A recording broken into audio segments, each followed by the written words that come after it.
Meu nome é Nina e tenho 32 anos.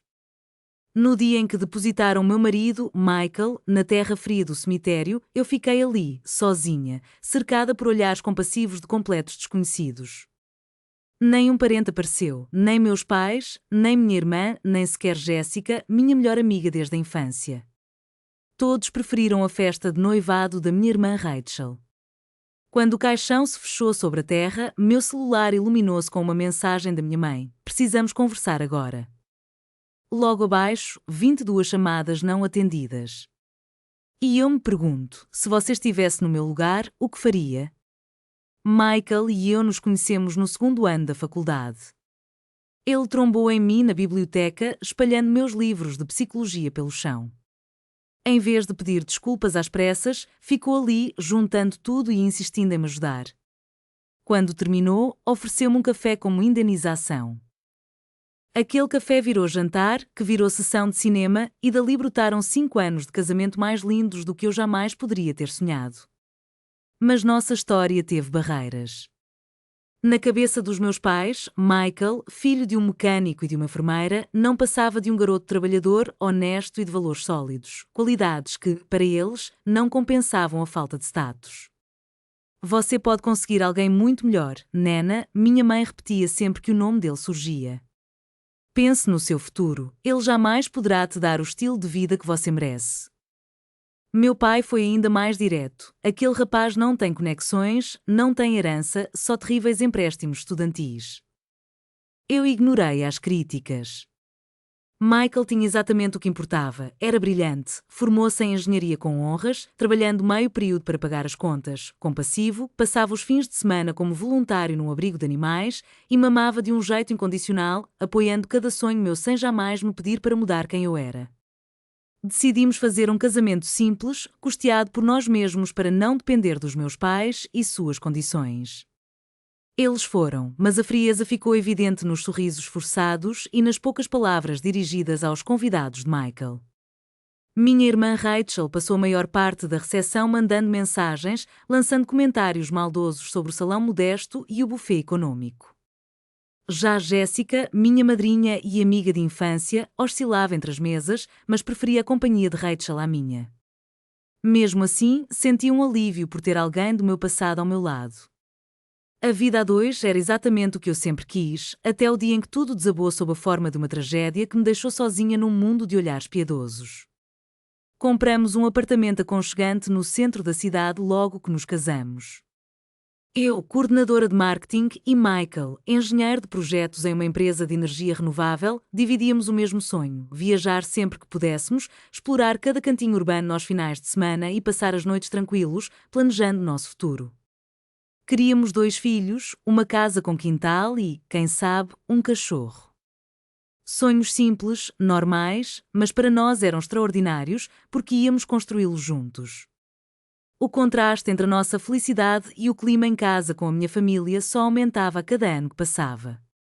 Em todos os encontros familiares havia sempre um comentário sutil sobre o tamanho do nosso apartamento, sobre a carreira de Michael ou sobre o fato de ainda não termos filhos.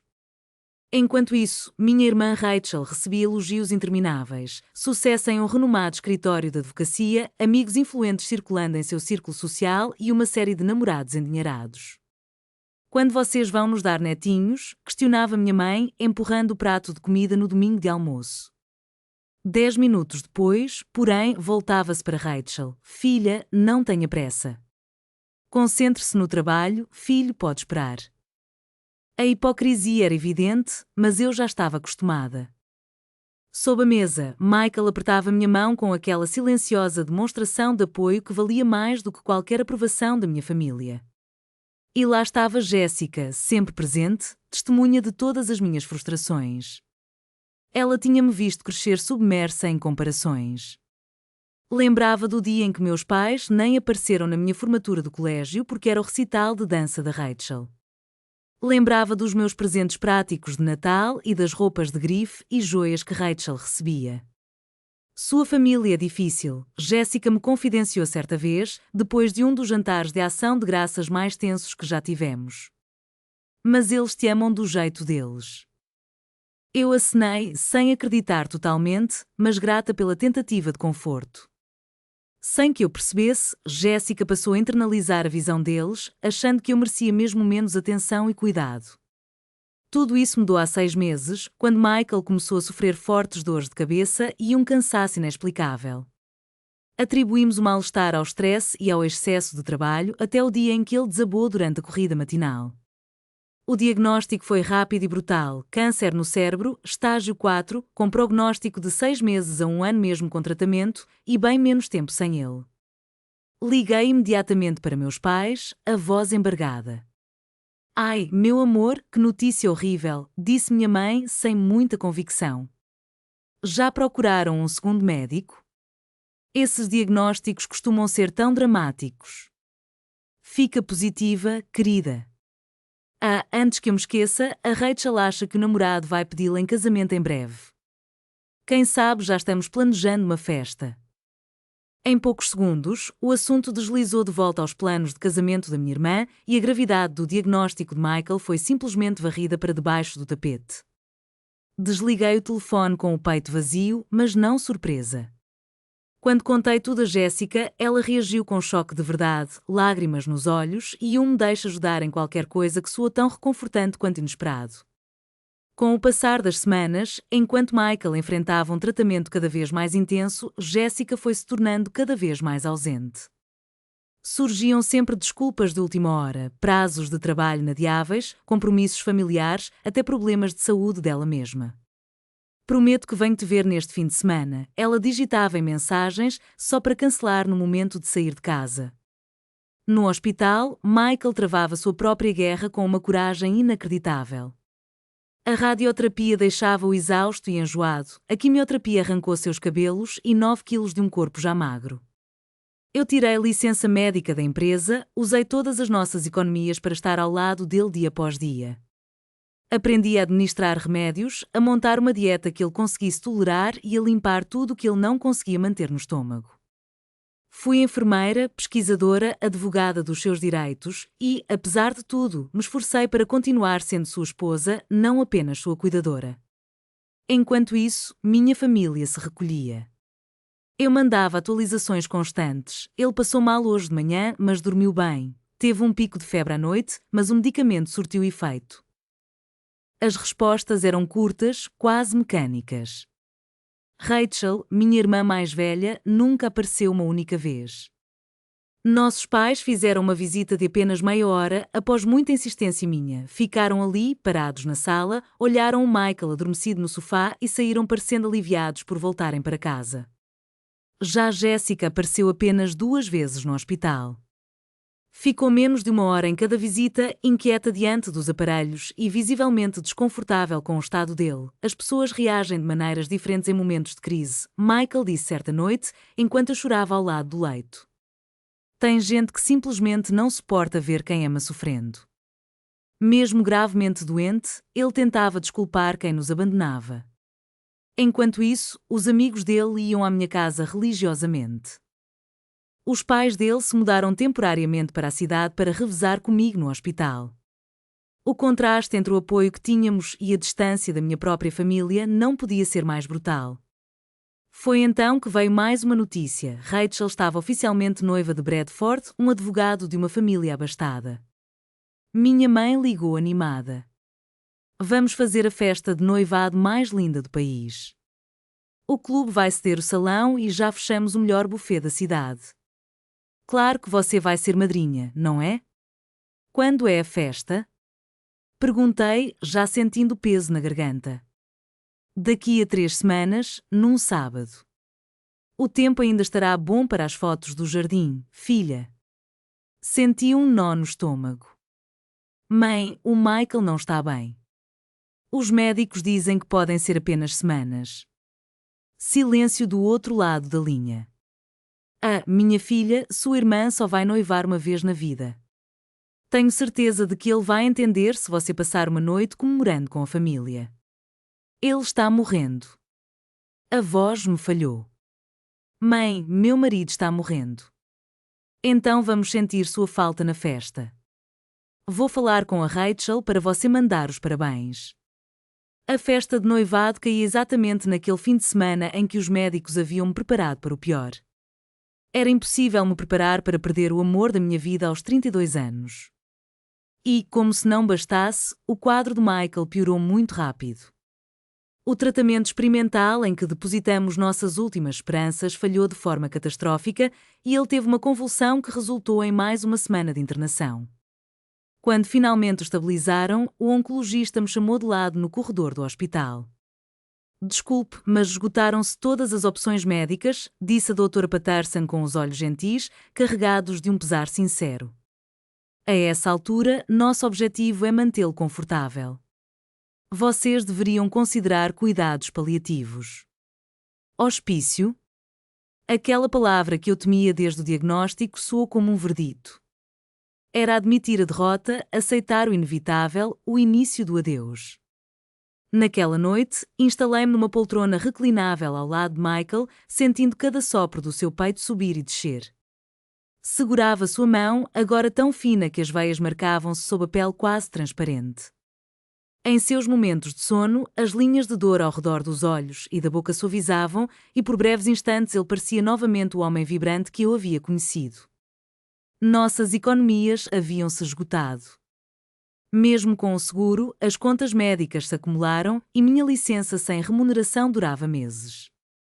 Os pais de Michael ajudaram dentro do que podiam, mas viviam de aposentadoria. Engoli o orgulho e mandei uma mensagem ao meu pai pedindo ajuda com algumas despesas. Estamos bem justos agora com a festa de noivado da Rachel. Talvez no mês que vem consigamos encaixar algo no orçamento. No mês que vem? Quando, muito provavelmente, Michael já não estaria mais aqui. Nas semanas finais, dormia aos pedaços, acordando no menor ruído do monitor ou na oscilação da sua respiração. Viva de cafeína, barras de cereal e do que encontrava na cafeteria do hospital, emagreci tanto que as roupas ficaram largas. O luto me consumia antes mesmo de ele partir. Continuei mandando boletins diários à família, na esperança de que, finalmente, entendessem a gravidade do que estávamos vivendo. Minhas mensagens ficaram cada vez mais angustiadas. Michael foi para cuidados paliativos. Os médicos dizem que restam poucos dias. Por favor, venham. Minha mãe respondia só com orações e perguntava se eu tinha visto as fotos do anel de noivado da Rachel, 6 quilates. Jéssica, minha irmã, não ficou atrás, sinto muito por tudo. Estou ajudando a Rachel com a festa, estou atolada, mas vamos tentar ir aí em breve. Ninguém veio. Vi Michael definhar dia após dia. Mesmo fragilizado, ele insistia em manter o senso de humor, pedindo que eu escondesse milkshakes de chocolate na ala contra as ordens médicas. Preocupava-se mais comigo do que consigo mesmo.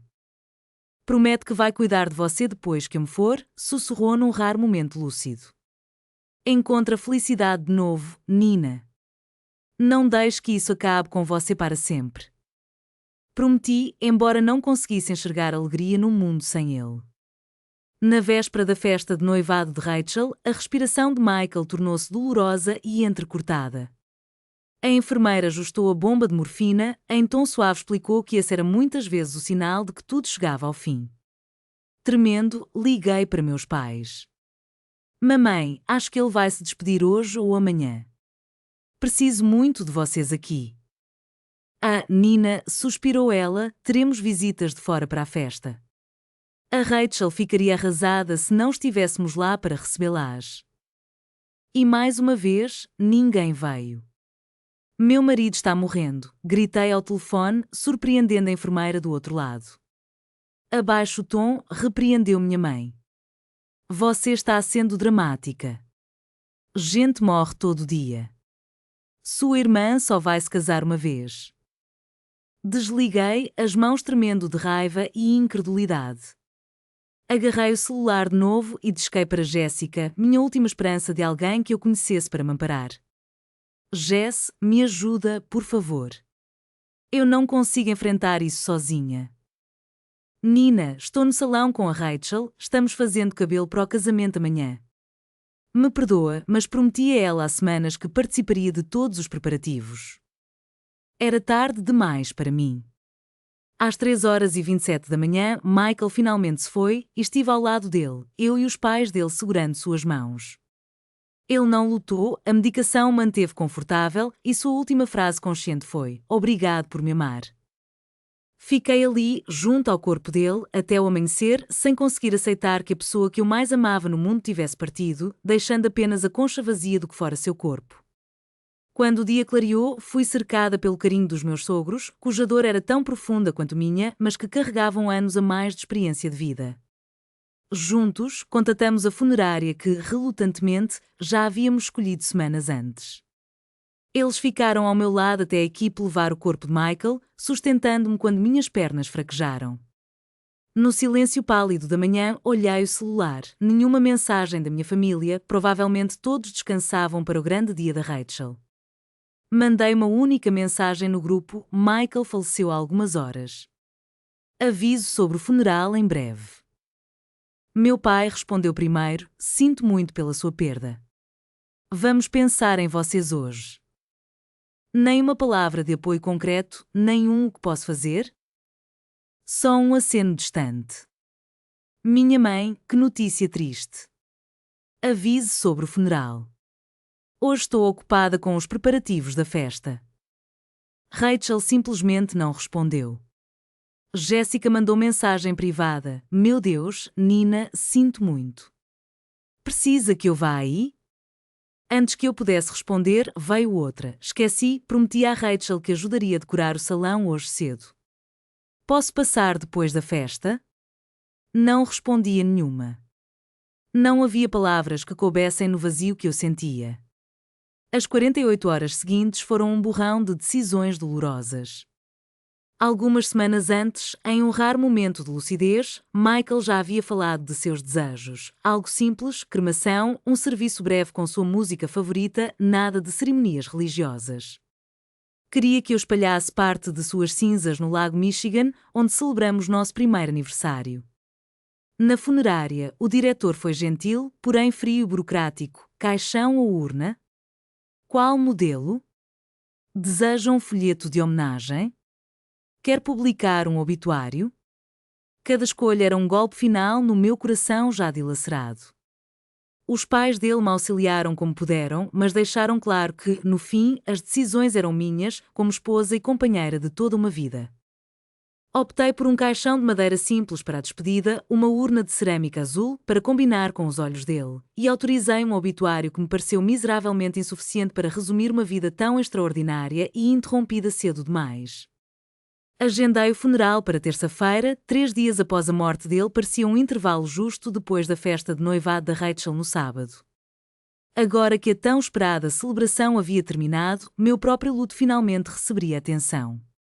Criei um evento no Facebook com todos os detalhes, marquei cada membro da família, enviei mensagem em grupo e ainda mandei e-mail para meus pais e para a Jéssica, anexando até um mapa com a localização da casa funerária. As respostas chegaram aos poucos. Mamãe, vamos tentar estar aí. Rachel está exausta da festa, mas entendemos a importância. Pai, vou consultar minha agenda e aviso. Rachel, um joinha. Sem outra palavra. Jéssica, estarei lá cedo para ajudar no que precisar. Me avisa. Te amo. Quis gritar. Meu marido jazia morto aos 34 anos, o chão se abrira sob meus pés e minha irmã cansara-se de uma festa. Meu pai precisava ver a agenda.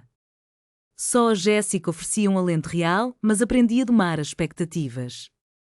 Na segunda-feira, escolhi a roupa do enterro, o terno azul que Michael usara no nosso casamento, agora folgado, pendurado no armário. Deslizei os dedos pelo tecido e me recordei de como ele estava elegante naquele dia, os olhos marejados quando me viu aproximar do altar. À noite, Jéssica ligou. Nina, desculpa não ter estado lá quando você ligou. Aquela festa foi exaustiva, me sinto péssima. Mas prometo que chego ao funeral amanhã cedinho. Quer que eu passe aí hoje? A gente toma um vinho e conversa. Minha voz saiu plana, não preciso ficar sozinha. Ela entendeu. Combinamos 8 horas em ponto, café na mão. Pela primeira vez em dias, algo dentro de mim acendeu. Ao menos alguém do meu passado estaria ao meu lado. A terça-feira amanheceu cinzenta, com garoa fina, clima perfeito para o dia mais sombrio da minha vida. Vesti mecanicamente o vestido preto que comprara online, fiz uma maquiagem discreta e dirigi até a capela. Os pais de Michael já me aguardavam na entrada. Sua mãe me envolveu num abraço apertado. Estamos aqui por você, querida, sussurrou. Hoje e sempre. Olhei o celular, 8h15, nada da Jéssica. Nenhuma mensagem da família. Enviei um texto rápido. Você está a caminho? Às 8h30, o diretor funeral se aproximou gentilmente. Senhora Wilson, logo vamos receber os convidados. Gostaria de um momento a sós com seu marido? Balancei a cabeça afirmativamente e o acompanhei até a sala onde o caixão permanecia aberto, ladeado por arranjos florais, quase todos vindos de colegas de trabalho e amigos.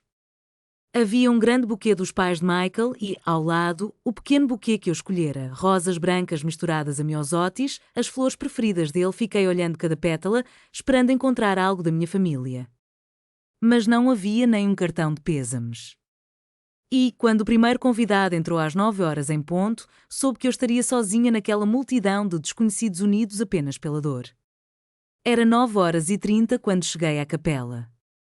Colegas de trabalho do Michael, seu colega de quarto da faculdade que viera de Seattle, até os vizinhos do nosso prédio já estavam lá, olhos vermelhos, trocando histórias sobre ele que me faziam sorrir entre as lágrimas. Mas não havia sinal da minha família, nem da Jéssica, nem dos meus pais. O meu celular, silencioso, parecia confirmar o que eu já sabia, ouvindo o relógio marcar 10h, hora do início da cerimônia. Sentei-me na primeira fila, entre os pais de Michael, e encarei em silêncio os lugares vazios que reserváramos para a minha família. Quando o celebrante começou a falar com uma ternura quase dolorosa, descrevendo a vida do meu marido, suas conquistas, seu caráter, as memórias compartilhadas pelos amigos me faziam reviver cada momento ao lado dele. O chefe dele lembrou às lágrimas como os projetos de energia renovável que Michael liderou ainda sustentariam comunidades por décadas. E então chegou a minha vez. Ergui-me, segurando a folha com minhas anotações, mas o nó na garganta quase me impediu de falar. Ali, diante de tanta gente que o amara, sentia o vazio causado pela ausência da minha própria família como uma ferida aberta. Lembrei-me da minha promessa a ele: serei forte. Inspirei fundo e comecei a falar sobre o homem que mudara a minha vida, que me ensinara o verdadeiro significado do amor incondicional. Quando as últimas homenagens se encerraram, meu celular vibrou. Uma notificação nas redes sociais. Havia fotos da festa de noivado da Rachel. Eu deveria ter ignorado, mas algo em mim precisava olhar. Lá estavam eles, meus pais ao lado de Rachel e Bradford, sorridentes, a Jéssica erguendo a taça de champanhe em um brinde exuberante. Todos tão bem vestidos, comemorando como se nada mais importasse, que para eles, de fato, nada importava. O carimbo marcava ontem. A celebração se estendera por dias. Enquanto eu escolhia a urna do meu marido, eles relaxavam num brunch chique. Enquanto eu redigia o obituário dele, estouravam champanhes. Mudamo-nos em cortejo para o cemitério. Um pequeno comboio serpenteou pela cidade até à área tranquila onde ele devia descansar. Ao verem o caixão sendo baixado, os pais do Michael recuaram alguns passos, dando-me espaço para o meu adeus íntimo. A chuva começou a cair em finas gotas, misturando-se às minhas lágrimas. No silêncio, sussurrei o que lhe dizia todas as noites nos últimos 5 anos: amo você mais do que ontem, menos do que amanhã. No instante em que a primeira pá de terra tocou o caixão, o celular brilhou novamente. Uma mensagem da minha mãe: precisamos conversar agora. No visor, 22 chamadas perdidas: minha mãe, meu pai, Rachel, Jéssica, todas na última hora. Desliguei o aparelho e fiquei ali, observando a terra cobrindo o homem que amei. Quando cheguei em casa, tudo parecia ainda mais vazio. Os sogros ofereceram-se para ficar comigo, mas eu precisava enfrentar a dor sozinha. Percorri os cômodos como um fantasma, tocando suas coisas, aspirando o perfume fraco que restara no travesseiro. Mais tarde, liguei o celular. Eram dezenas de notificações, áudios, mensagens, chamadas não atendidas. Abri a conversa da minha mãe. A primeira frase ainda ecoava em mim. Nina, sentimos muito por não termos conseguido ir ao funeral. Nina acordou naquela manhã com o corpo pesado e o coração apertado. As luzes do quarto ainda piscavam na mente, lembrando-a das últimas horas. O velório de Michael, seu marido, no dia anterior, seguido por uma noite em claro, entre lágrimas e lembranças. Seu telefone, porém, vibrava sem parar, insistindo em arrancá-la daquele silêncio doloroso. As primeiras mensagens eram da mãe. Um recado de voz, carregado de desculpas. Rachel não está bem depois da festa. Por favor, me liga quando puder. Estamos preocupados, querida. Seu pai e eu nos sentimos péssimos por não termos comparecido, mas foi impossível sair antes do brunch pós-noivado. Diálogo vazio, desculpas rasas. Logo em seguida, chegava outra gravação do pai, na mesma toada, culpa sem substância, lamentações por terem ficado até o fim da celebração. As notificações continuaram. Jéssica mandava texto atrás de texto, cada vez mais aflita. Nina, me desculpa, eu simplesmente desliguei o despertador depois da festa. Você está recebendo isso? Por favor, responde. Eu sei que você deve me odiar agora. Eu não tenho nenhuma desculpa. Preciso falar pessoalmente. Vou aí mais tarde. Nina suspirou. Não havia forças para digitar sequer um ok. Rachel, a irmã, limitou-se a um único recado: desculpa pelo Michael. Eu estava atarefada com os preparativos de noivado. Espero que o funeral tenha sido tranquilo. Tranquilo? Como se existisse uma palavra adequada para descrever aquilo. Sem responder a ninguém, Nina pegou a xícara de chá que tinha preparado e foi até o laptop, exausta. Então surgiu um novo alerta, um e-mail de Timothy, colega de trabalho de Michael, que também estivera presente ao funeral. O assunto dizia apenas: você precisa ver isso. No corpo da mensagem, um trecho curto: eu estive no Grand Hotel ontem para um almoço de negócios. Sua família estava lá, comemorando o noivado da Rachel. Achei melhor você saber o que se passou. Sinto muito, Nina. Anexo um arquivo de vídeo. Com as mãos tremendo, ela clicou em play. A cena se desenrolou, o terraço do hotel enfeitado com flores e balões. Um longo mesa, taças de champanhe à espera de brindes. Bradford, o noivo de Rachel, erguia seu copo, discursando com ar triunfante. A certa distância, a imagem era um pouco tremida, mas o som surpreendentemente nítido. Quero agradecer a todos por estarem aqui para celebrar com a gente, começou Bradford. Quando ele baixou o copo, Rachel levantou-se, visivelmente ainda sob o efeito do champanhe. Cambaleou um pouco, ajeitou o cabelo e soltou, em voz alta. Principalmente aos meus pais, que conseguiram organizar essa festa incrível, apesar do drama da minha irmã. As gargalhadas ecoaram ao fundo. Nina sentiu o estômago revirar. Sério, gente, continuou Rachel com um sorriso de escárnio. A nena vive em crise, primeiro casou com aquele engenheiro sem a menor importância, contrariando todo mundo, e agora faz da doença dele o espetáculo principal do meu noivado. A câmara oscilou ao captar a mãe de Nina dando um tapinha condescendente no braço de Rachel, sem contestar uma palavra. O pai levantou o copo, bovinamente, e murmurou algo que parecia graças a Deus vocês valorizam o que realmente importa. Rachel, então, ergueu a taça para um brinde, à família que sabe o que é importante de verdade. O grupo levantou os copos, brindando entre risadas. Jéssica apareceu no enquadramento, gargalhando e brindando com a irmã. Em seguida, Rachel cochichou algo que a câmara captou. Lembra quando ela achava que ia ser oradora da turma no colégio? Ria baixinho e continuou. E a formatura dela na universidade? Que grande acontecimento! Mais risadas. A mãe, baixinho, virou-se para Jéssica e comentou: ela me ligou ontem à noite dizendo que o Michael estava morrendo naquele exato momento e que precisávamos correr para lá, mas, olha, foi um péssimo timing para cortar a festa da Rachel. O vídeo terminou, mas a cena ficou gravada na mente de Nina. A traição, tão exposta e cruel, tomava forma diante de seus olhos. Ele não estava apenas morto. Seu nome, sua memória, haviam sido estraçalhados em um brinde de champanhe. E ali, sozinha em casa, Nina soube com absoluta clareza que aquela seria uma ferida quase impossível de cicatrizar. Eu parei o vídeo sentindo um nó no estômago. Não tinha sido falta de organização que os impedira de ir ao funeral, eles escolheram, deliberadamente, continuar a festa, debochando da minha dor. Com os dedos trêmulos, deslizei pelo histórico de mensagens com a Jéssica. Há 3 semanas, ela me perguntou sobre o prognóstico de Michael. Fui sincera, os médicos previam que ele não resistiria muito, talvez apenas mais alguns dias. No dia seguinte, a Rachel anunciou a data da festa de noivado. Exatamente naquele intervalo que eu contava cada hora ao lado do meu marido. Não podia ser coincidência. Explorando conversas mais antigas, vi um padrão claro. Ignoravam minhas conquistas, minimizavam meus sentimentos, pipocavam inúmeros compromissos para satisfazer qualquer capricho da Rachel.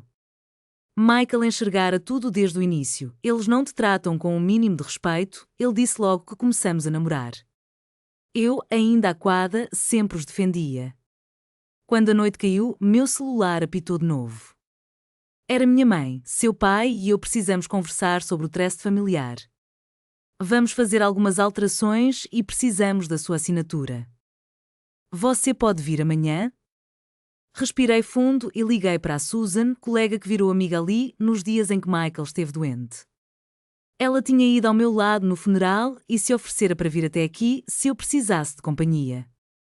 Você entende de trust familiares? Perguntei assim que ela atendeu. Meu marido é advogado de direito sucessório. Por quê? Meus pais querem que eu assine umas mudanças no deles. A voz da Susan ficou cautelosa.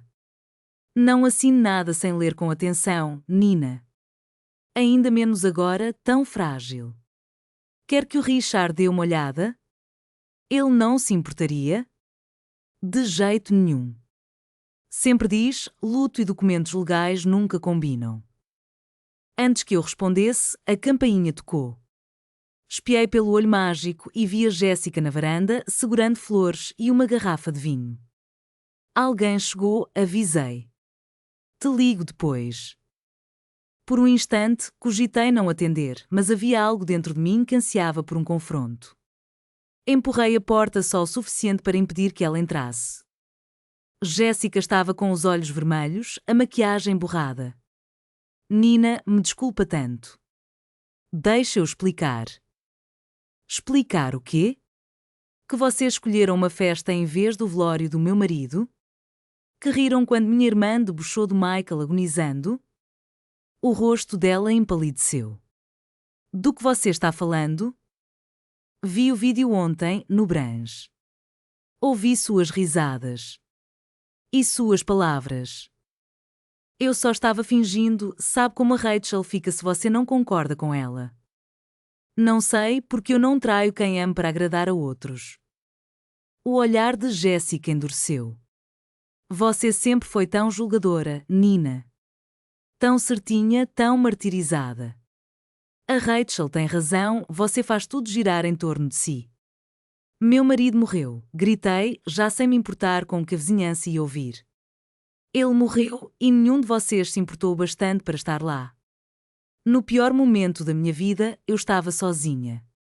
Nós nos importamos, começou a Susan, mas as palavras falharam. Vocês tinham coisas mais importantes a fazer, beber champanhe e rir à minha custa, cortei, a voz rígida como vidro estilhaçado. Susan engoliu em seco. Por favor, achamos que você ia querer companhia, murmurou, quase sumindo. Não me empurra essa, respondi. Somos amigas há 20 anos. Não venham me dizer que isso não significa nada. Ela fechou os olhos, como se tentasse buscar uma resposta no ar, não fui eu. Susan tentou retomar o controle. Sua família está preocupada.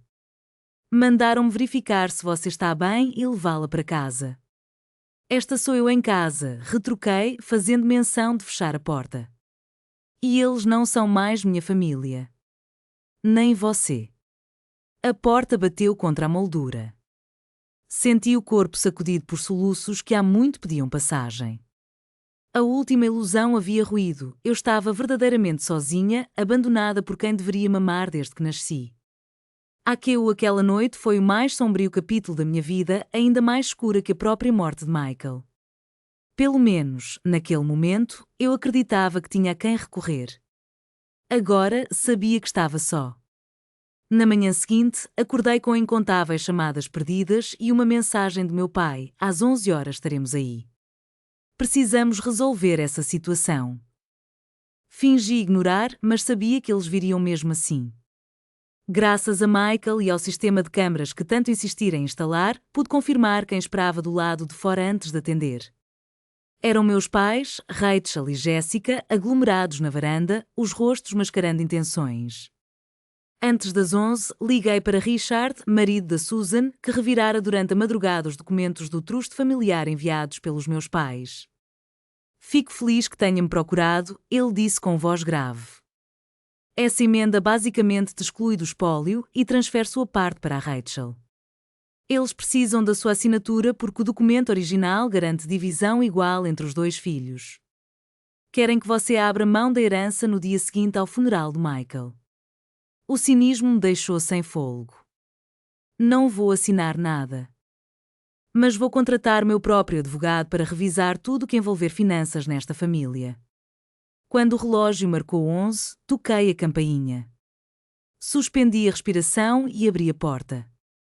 Finalmente, você nos atende, disse minha mãe, empurrando-me para entrar na sala. Estamos tentando falar com você há dias. 24 horas, corrigi. Foi só ontem à noite que o Michael morreu. Não seja melodramática, resmungou a Rachel, jogando-se no sofá. Você sabia que ele estava doente há meses. Teve tempo de sobra para isso.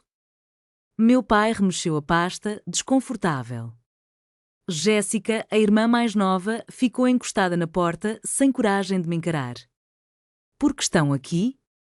Perguntei, permanecendo de pé. Nós nos preocupamos com você, disse minha mãe, a voz tingida de fingida compaixão. Isolar-se não faz bem. Queremos que passe um tempo conosco. Além disso, há assuntos de família para tratar. Que assuntos? Indaguei, grave. Eles trocaram olhares surpresos, quase cômicos, se não fosse tão doloroso. E, pela primeira vez, percebi o tamanho do abismo que se abria entre nós. Naquele fim de tarde, a sala estava tomada por um silêncio tenso. Eu segurava em mãos um maço de documentos, papéis de família, confidenciais. Meu pai, visivelmente constrangido, gaguejou, são só detalhes sobre a herança. Herança, interrompiu minha mãe com a voz cortante. Você de fato achou que eu assinaria algo sem ler? Sem consultar um advogado? Não tinham o direito de mostrar isso aos estranhos. O clima ficou tão pesado que dava para ouvir o coração batendo nos meus ouvidos. Foi Rachel, minha irmã, quem quebrou o gelo com um risinho áspero. Ainda estamos nessa? Não se tratou apenas de uma festinha, retruquei, mantendo a voz firme embora por dentro eu tremesse de raiva. Era a celebração do meu noivado, um evento único na vida. E o funeral do Michael não foi. Achei que ela ficaria sem palavras, mas Rachel deu de ombros, como se fosse um detalhe irrelevante. Só vou-me noivar uma vez. Na verdade, respondi, com seu histórico, estatisticamente você vai se noivar várias vezes. O rosto dela ficou escarlate. Como ousa? Vi o vídeo, anunciei, me virando para todos. Do Brans em que vocês falaram de mim e do Michael. Meus pais trocaram olhares confusos. Que vídeo? Perguntou meu pai, ligeiramente ofegante. Peguei o celular e apertei play. As vozes deles, cruéis e desdenhosas, ecoaram pelo ambiente, risadinhas, comentários sobre minha dor e sobre a morte do meu marido. Antes que terminasse, percebi as feições mudando, da surpresa à vergonha, depois ao constrangimento. Quando o clipe acabou, meu pai foi o primeiro a falar, isso foi tirado de contexto. Que contexto poderia justificar debochar do homem que amei? Perguntei, erguendo a voz. Rindo do meu sofrimento? Nossa intenção não foi essa, tentou emendar Jéssica. Foi sim, cortei. Cada palavra de vocês foi pensada. Me afastei e fui até o laptop. Abri uma pasta que vinha organizando secretamente desde que Michael adoeceu. Tenho refletido muito sobre as dinâmicas desta família, comecei, projetando a tela em nossa direção. Comparei aniversários, natais e tudo mais, desde minha infância. Ali estavam listas de presentes caros entregues a Rachel, enquanto eu ganhava itens práticos, registros de cerimonias escolares que só ela viu meus pais participarem, aniversários em que meu suor e minhas conquistas foram ignorados, enquanto os dela eram amplamente festejados. 28 anos de um padrão inflexível rolando diante dos olhos deles. Isso é um absurdo, resmungou minha mãe, cruzando os braços. Estou apenas mostrando a verdade, respondi, sem me deixar intimidar. Vocês nunca me amaram como amam a Rachel. Fui sempre a segunda opção, a obrigação incomoda. E agora sei que não me amam de verdade. É claro que amamos, insistiu meu pai, numa voz baixa. Só se amar for comparecer para me entregar contratos para me excluir do testamento, falei, sem hesitar.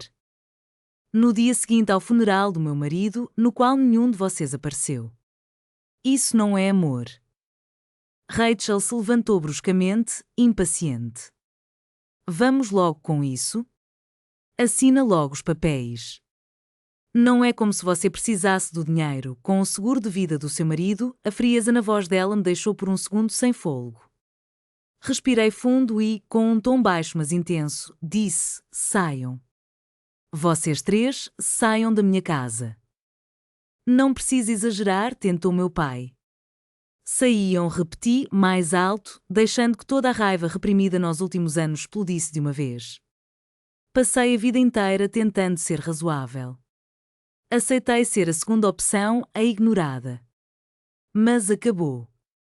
Eles se levantaram, meio atonitos, e saíram sem um olhar para trás. Por fim, fechei a porta e deixei o eco dos passos vazios percorrer o corredor.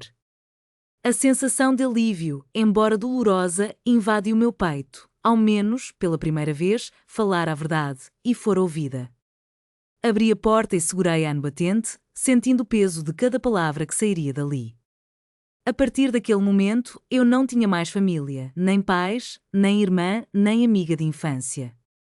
Vocês viraram estranhos. Não pode estar falando sério, arfou meu pai, confuso.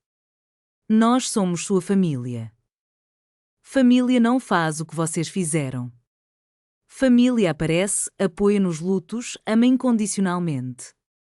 Vocês falharam em todas as promessas. Jéssica deu um passo hesitante, lágrimas descendo em regatos. Nena, por favor. Eu sei que errei feio, mas 20 anos de amizade contam para alguma coisa. Para vocês, não valeu de nada eu escolher o funeral de Michael em vez da festa da Rachel. Não valeu quando riram da minha dor, quando me chamaram de dramática por chorar meu marido. Farei qualquer coisa para consertar isso, implorou Jéssica. Não há nada a consertar. Não há mais salvável. Quero que saiam. Um a um foram embora, meus pais, com olhares atonitos, Rachel, indignada, Jéssica, despedaçada. Quando minha mãe passou por mim, agarrou meu braço, você vai se arrepender. Quando a dor passar, vai precisar da gente. Apertei o maxilar e soltei seu pulso com cuidado. Não, não vou. Adeus, Elizabeth. Usar seu primeiro nome foi a última delimitação entre nós. O rosto dela murchou por um instante, endureceu em ira e se juntou ao meu pai, sem mais uma palavra. Com a porta fechada, uma onda de paz invadiu meu peito. Pela primeira vez, defendi a mim mesma do jeito que Michael sempre me encorajou, o jeito que ele ficaria orgulhoso de ver. Naquela noite, marquei consulta com uma terapeuta especialista em luto e traumas familiares. Liguei para Susan, agradeci a ela e a Richard pela ajuda.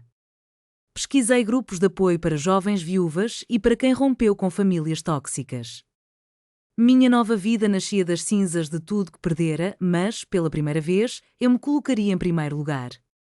As semanas seguintes foram ao mesmo tempo as mais duras e libertadoras da minha vida.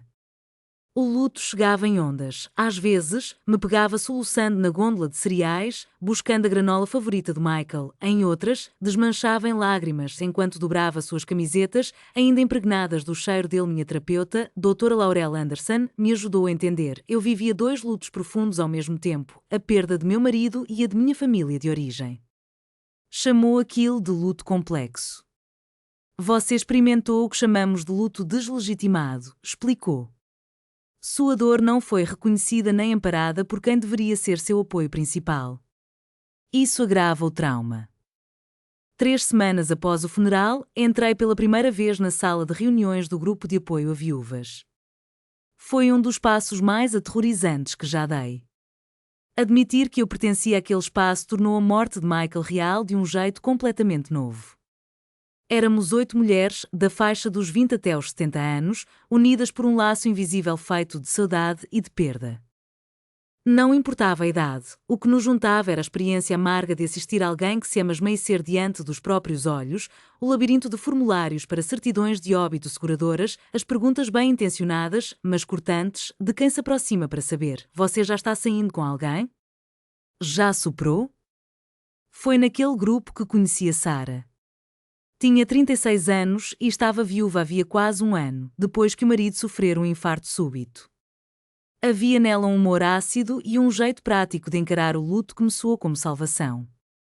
Nos 2 primeiros meses, eu só vestia o roupão dele e jantava cereais, confidenciou, enquanto segurava a xícara de café após uma reunião. Até que, num dia qualquer, percebi que o Steve ficaria furioso de me ver desistir assim. Então resolvi fazer uma coisa de adulto por dia: tomar banho, preparar uma refeição de verdade, dar uma volta no quarteirão. Era pouco, mas era alguma coisa.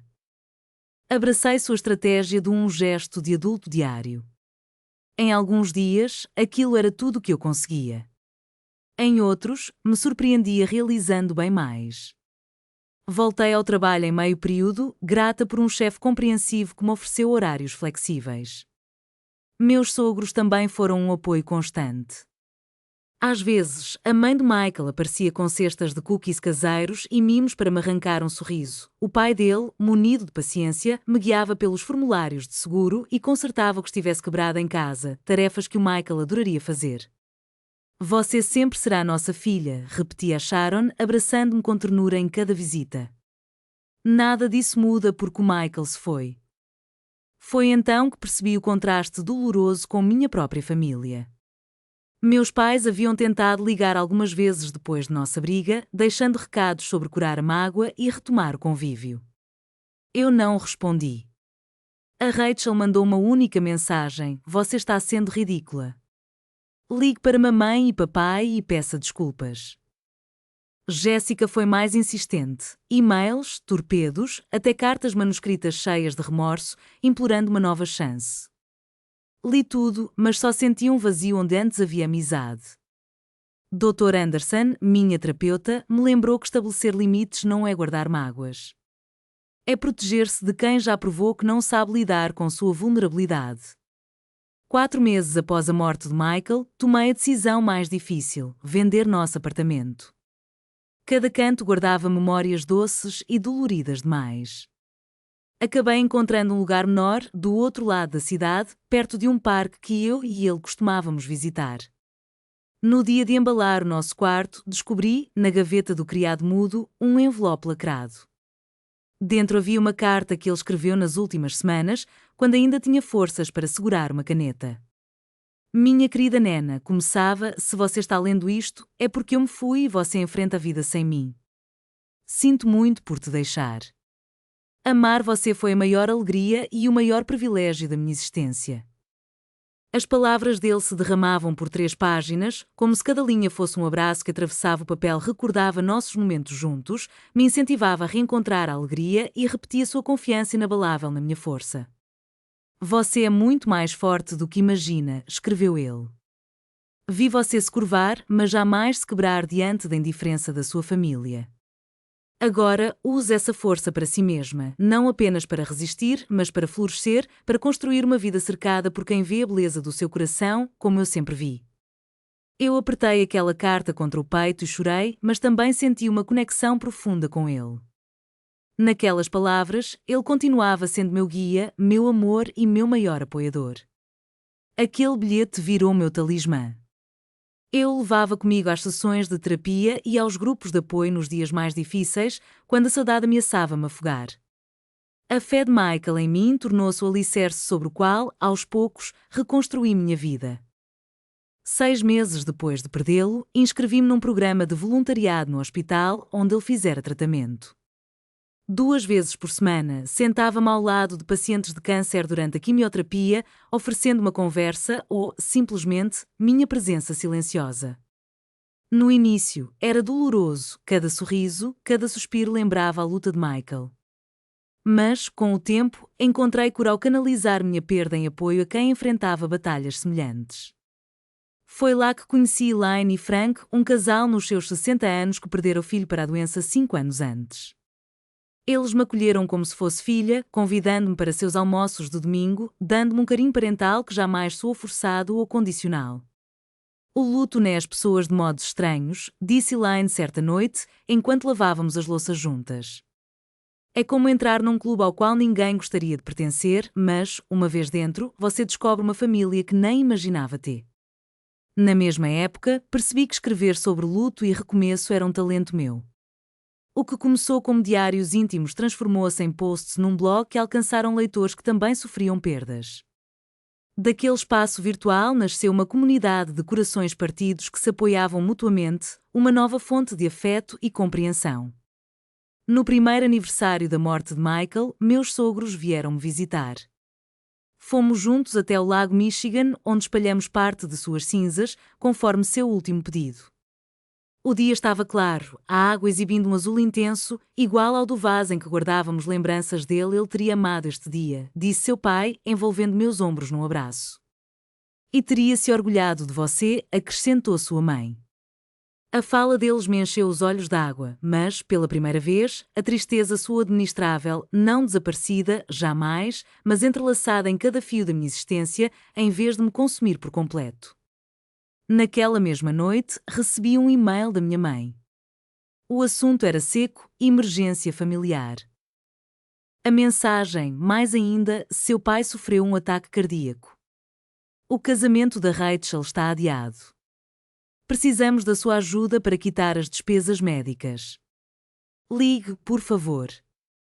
Meu dedo pairava sobre o botão de excluir, mas a curiosidade me venceu. Mergulhei na internet em busca de respostas. Encontrei um artigo de jornal local que confirmava o infarto do meu pai, menos grave do que o e-mail alarmista da minha mãe fizera crer. Mais abaixo, outra reportagem revelava que Bradford, noivo de Rachel, havia rompido noivado após surgirem rumores de irregularidades financeiras em seu escritório de advocacia. Por um instante, considerei responder às novidades. Mas me lembrei dos risos cruéis deles diante da doença de Michael, da ausência no seu funeral, da tentativa de cortar-me do testamento familiar. Em vez de telefonar, pesquisei programas de auxílio para despesas médicas e enviei as informações ao e-mail da minha mãe, sem uma só palavra pessoal. Fazia meses que Jéssica não me procurava, porém Sara encontrou por acaso numa cafeteria. Ela perguntou por você, disse que sente sua falta, mas entende porque você se afastou, foi tudo que ela contou. Descobri também que houve um desentendimento entre Jéssica e minha irmã, pontos que se desfizeram para sempre. Senti um nó no peito, mas não havia desejo de reconstruir aquilo que fora consumido pelo fogo. Com o passar das estações, algo em mim mudou. Ainda carregava a mulher que chorou sozinha ao lado da cova de Michael, mas aquela solidão já não me definia por completo. Construí uma vida da qual ele se orgulharia, cercada por pessoas que me valorizam pelo que sou. À noite, confesso, continuo conversando com ele, conto pequenas vitórias, tropeços, os novos amigos que fiz. No silêncio do meu quarto, consigo ouvir seu incentivo, sua risada calorosa, o amor que nunca se foi. Você tinha razão, sussurro à foto sobre o criado mudo. Sou mais forte do que imaginei. No segundo aniversário da partida dele, tirei o dia de folga e dirigi até ao cemitério. A lápide era simples, porém elegante, exatamente como ele gostaria. Deixei flores frescas e sentei-me no banco que instalei ali perto. 2 anos, meu amor, falei em voz alta, sem medo do vento que levava minhas palavras. Às vezes parece que foi ontem, noutras, outra vida. Tantas mudanças desde aquele dia de chuva, quando me vi só, assistindo ao caixão descer. Mudei-me para uma casa aconchegante com jardim, onde planto legumes e flores. Fui promovida no trabalho e comecei a ministrar um grupo de apoio ao luto no centro comunitário. Tenho amigos que ligam para saber como estou, lembram do aniversário de Michael e do nosso dia. Eles sabem que minhas saudades fazem parte de mim, mas não me definem. Não falei com meus pais ou com Rachel em 2 anos. Minha mãe ainda manda e-mails ocasionais quando precisa de algo, mas a culpa que sentia se dissipou. Aquela família que me deixou sem amparo na minha hora mais escura perdeu o privilégio de participar da minha vida. Enquanto eu remexia lembranças e flores, uma silhueta surgiu na alameda do cemitério. Era Jéssica, com um pequeno buquê nas mãos e o olhar hesitante. Parou a alguns metros de mim, sem saber se avançava ou se virava para trás. Meus sentimentos se agitaram num misto de curiosidade e cautela. Será que, depois de tanto tempo, existia ainda alguma ponte para atravessar? Posso voltar em outra hora, sussurrou ela, hesitando entre as lápides. Fica tranquila, respondi, quase sem acreditar no que saía da minha boca. Pode deixar as flores aqui. Ela acomodou o buquê ao lado das minhas rosas e ficou ali, em pé, num silêncio meio constrangedor. Depois respirou fundo e falou. Venho todo o ano. Não esperava te encontrar hoje. Surpresa, perguntei, você também vem visitar a sepultura de Michael? Jéssica assentiu. Eu sei que isso não compensa eu não ter ido ao funeral. Nada poderia compensar, concordei. Mas entendo, você quis prestar respeito, reconhecer o que aconteceu e lembrar-se do maior erro da sua vida. Pela primeira vez em 2 anos, realmente olhei para a minha antiga melhor amiga. Ela parecia mais madura, mais contida. A Jéssica, sempre impecável, preocupada em estar na moda, havia dado lugar a alguém mais verdadeiro, menos preocupado com as aparências. Como você está? Perguntei com suavidade. Ela desviou o olhar, como quem ainda não estava pronta para retomar assuntos mais profundos. Estou me ajeitando. Pensei nos desentendimentos que nos afastaram. Depois de tudo o que aconteceu, Rachel e eu simplesmente explodimos. Ela queria que eu ficasse 100% do lado dela e eu não consegui mais. Foi aí que percebi o quanto nossa amizade havia se tornado tóxica. E a noiva do Bradford? Ouvi dizer que o noivado foi cancelado. Jéssica soltou um suspiro. O escritório do Bradford está sendo investigado por fraude. Quando achou que poderia virar suspeito, ele terminou comigo. No fim das contas, estava só de olho na influência da minha família. Fiquei arrasada. E seus pais? Perguntei, ainda mais curiosa. Meu pai se recuperou do ataque. Mas, por causa das despesas médicas, eles tiveram que vender parte da casa. E agora nem conversam mais comigo porque me recusei a cortar laços com a Rachel de uma vez por todas. Passamos alguns minutos em silêncio, o peso do passado pendurado como nuvem carregada entre nós. Até que, num sopro de sinceridade, ela disse: Desculpa, Nina. De verdade, sinto muito. Não foi só por não ter ido ao funeral, mas por tantos anos em que não fui a amiga que você merecia. Me deixei levar pela Rachel e esqueci o valor de uma verdadeira amizade. Olhei para seu rosto, em busca de honestidade, e ali estava ela, crua e genuína. Obrigada por dizer isso, respondi, sentindo um nó se desfazer no meu peito. Não espero perdoar tudo de imediato, nem retomar nossa relação como era. Só precisava que você soubesse que reconheço o quão mal você me magoou. Perder sua amizade foi a pior consequência de tudo isso. Conversamos por quase 1 hora, trocando as novidades das nossas vidas, mas sem fugir da dor e da traição que nos afastaram. Ela me contou sobre a terapia, as brigas de família, a busca desenfreada por aprovação. Michael iria amar ver em quem você se tornou, disse ela, no momento de nos despedirmos, tocando levemente a lápide. Ele sempre enxergou sua força, mesmo quando você não via. Ele viu, concordei, passando os dedos sobre o mármore frio. Foi ele quem me mostrou o que é amor de verdade. O amor dele me deu coragem para exigir o melhor de todo mundo à minha volta. Antes de nos separar, trocamos números de telefone. Sem prometer nada, mas deixando uma fresta aberta naquela porta que esteve trancada por 2 anos. Naquela mesma noite, decidi que era hora de virar a página de vez. Convidei algumas pessoas para um jantar na minha casa. Era só o começo de uma nova etapa. Naquela noite, minha sala se encheu de risos e vozes amigas. Estavam ali Sara com o namorado recém-chegado à minha vida, Elaine e Frank, o casal querido do grupo de apoio, e, por fim, Susan e Richard, que me ampararam nos primeiros momentos após a morte de Michael. Entre pratos compartilhados e histórias trocadas, senti o calor de cada presente como um abraço coletivo. Foi ali, naquela mesa iluminada por velas, que percebi Michael sorrindo discretamente, presente em cada olhar de quem me rodeava. Quando todos foram embora, saí para o jardim. Sob o manto estrelado, sentei-me no banco de madeira e deixei as lembranças dos últimos 2 anos desfilarem na minha mente. Perdi meu marido, perdi a família em que nasci.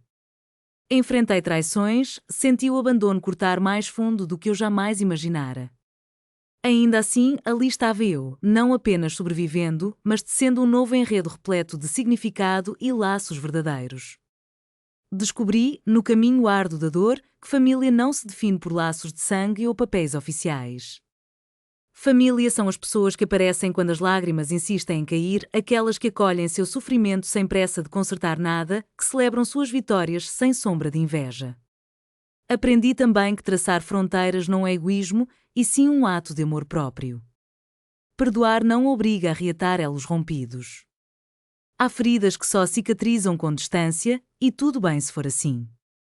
Mais do que tudo, reencontrei em mim a resiliência que Michael sempre enxergou. Hoje, carrego o amor dele não como um fardo melancólico, mas como um presente luminoso que me guia. Ali, sob as estrelas, sussurrei ao céu. Obrigada por me amar, Michael, por me mostrar o que eu mereço. Estou construindo a vida linda que você sempre quis para mim. Um sopro suave das folhas respondeu em silêncio e por um instante senti-me abraçada por algo maior, não sozinha, jamais sozinha. Se você assiste a esta história e ainda luta contra laços tóxicos ou carrega a dor de um luto, saiba que a cura é possível. Não surge de um dia para o outro, nem segue linha reta, mas é real. Você pode edificar uma vida de amor autêntico e conexões sinceras. Já precisou estabelecer limites com alguém da sua família? Como encontrou coragem para se colocar em primeiro lugar? Compartilhe sua experiência nos comentários. E, se esta narrativa ressoou em você, inscreva-se para conhecer outras histórias de superação e esperança. Lembre-se, a família que você escolhe pode ser muito mais significativa do que aquela em que você nasceu. Obrigado por ouvir e que você encontre força em sua própria jornada.